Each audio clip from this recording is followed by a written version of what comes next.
So for this next problem, we're going to be talking about the 68, 95, 99.7 rule. So we've been given a mean of 12 pounds and a standard deviation of 2 pounds.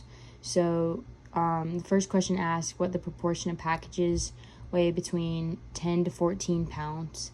So what we need to do is, so we know that 10 pounds is one standard deviation below the mean, because if we do 12 minus 2, we have 10.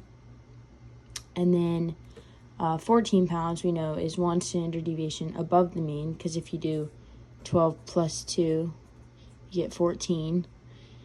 And then if we want to apply the rule to this, we now know that approximately 68% of the data can fall between one standard deviation of the mean.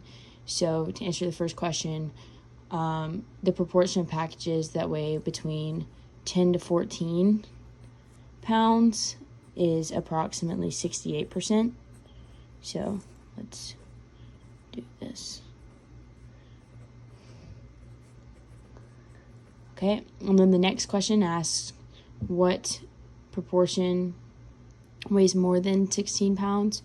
So we know that 16 pounds is 2 standard deviations above the mean of, so if you have 12 plus 2 times 2, you do 12 plus 4, so you have 16.